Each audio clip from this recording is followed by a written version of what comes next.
აი რაც ეკლესიას ეხება, იქ როგორ არის, იცით? მართალი უნდა იყოს და არ აქვს მნიშვნელობა უმცირესობაში ხარ თუ უმრავლესობაში. კი ბატონო. ძალა არის ყოველთვის სიმართლეში. თუნდაც აი მოციქულები 12-ნი იყვნენ. დიახ. მაგრამ მთელ სამყაროს გააგონეს მართალი სიტყვა და არა და ათასებისგან იდევნებოდნენ. ასე რომ, როდესაც მართალ სიტყვასთან ხარ და შენში მართალი სიტყვა როგორ არის, იცით, აი მამაო მარტოც რომ დარჩეს. მამაო ისევ ის იქნება, ვინც დღეს არის, მაგრამ თუ მამაო მის ირგვლივ დაინახავს ბევრ სამღვდელოებას, ეს გაუხარდება, რა თქმა უნდა, მეც გამიხარდება, ყველა ჩვენგანს გაგვიხარდება. ერთი იმიტომ, რომ ისინიც მართალ მხარეს დადგნენ.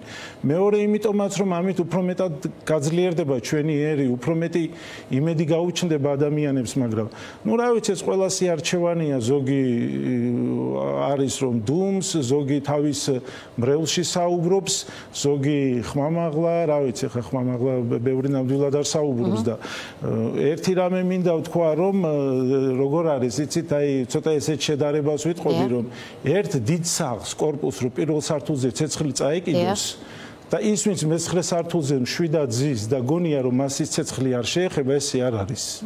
ამიტომ როცა იქ პირველ სართულზე ცეცხლი გაჩნდა, ისიც ვალდებულია. იმიტომ რომ თვითონ მისი ოჯახიც დაზიანდება. დღეს ამ ხელისუფლებამ საქართველოს ცეცხლი გაუჩინა. და როცა ესე ცეცხლი შეგვინთო, ნუ გონია იმას, ვინც დღეს მშვიდად არის და არ ეხებიან, ხვალ ეს მას არ შეეხება. ეს ყველა ჩვენგან შეეხება და საერთოდ კიდევ ესეა ცნობილი ის არის, რომ დიქტატურას შობენ მდუმარე ადამიანები. იმიტომ რომ როდესაც დიქტატურა ძლიერდება იმით, რომ ბევრი დუმს. და იმ მდუმარე ადამიანებსაც შეეხება ეს დიქტატურა, აუცილებლად შეეხება და ამიტომ ყველასი არჩევანია, მაგრამ მე მოვუწოდებ და ყველას, რა ვიცი, თუ დაფიქრდებიან ეს მათი ის არის, დაფიქრდნენ იმაზე, რომ ის ცეცხლი, რომელიც პირველ სართულზე გაჩნდა, იცოდნენ, რომ მე-9-მდეც მივა.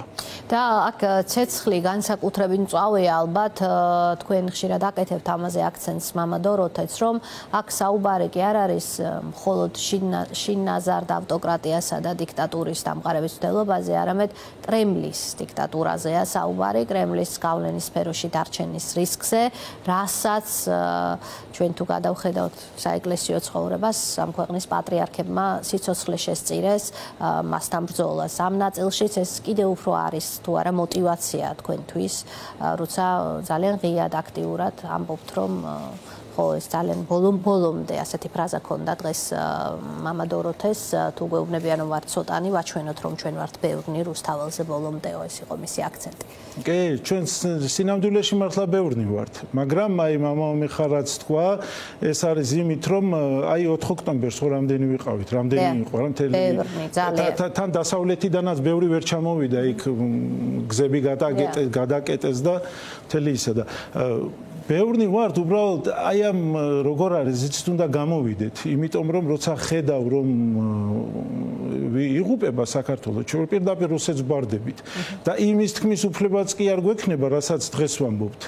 აი რა ვიცი, ალბათ ხვალ თქვენ შეგეხებიან ტელევიზიებს შეეხება, ყველაფერს შეეხებიან ყველას და ამიტომ არ არის დრო დღეს დუმილის და ერთი რამე ამბროსი ხელაიას ცხოვრებიდან მახსენდება, რომ მივემსგავსოთ ამბროსის ჩვენ სამაგალითოდ გვყავს, როდესაც ამბროსი დაატყვევეს და ციხეში იყო მეტეხის ციხეში და გამოუშვეს, მეტეხის ციხედან სიონში მარტო ჩავიდა ფეხით.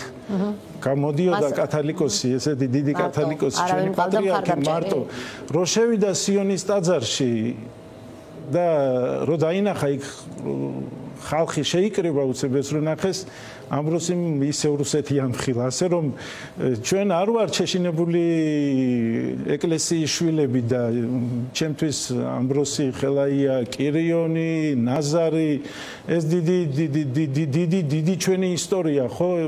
მე მათ გზაზე ვდგავარ, მეტი სხვა გზა რა უნდა იყოს.